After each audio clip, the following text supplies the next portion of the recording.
It's a two-seater, yeah. It's what we would call an ultralight. Or furthest afield I've been is probably Northern Ireland, but I tend to cover the Western Isles quite a lot. It's quite nice flying around sort of Arran, Butte, those sort of areas.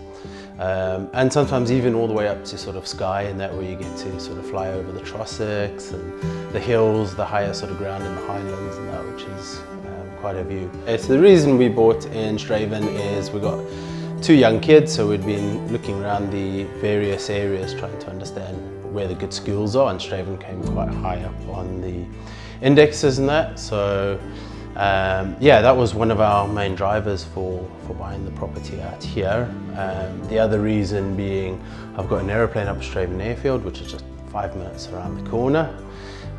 So yeah, after work when I'm feeling bored and that, I can just jump on the plane and travel around the country a little bit. But yeah, I kind of like the West for the scenery. We're about 40 minutes from Troon, which is a great little beach. We've also got Irvine around there. So we spend a lot of time there. The kids are pretty much trying to drag us out to the beach probably once a week at least. Certainly the finish on the houses seem to be a lot better quality. A lot of really nice finishing touches.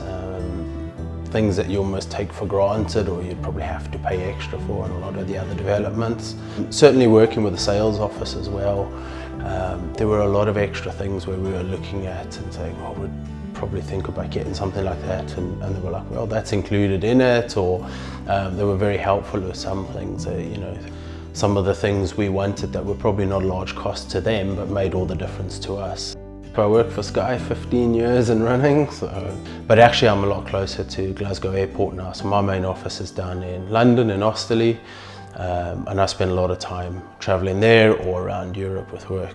Everyone's kind of moved in about the same time, just as we were coming into lockdowns. Now that the restrictions have started lifting, we're starting to sort of get together as groups and communities. We have a lot of play dates.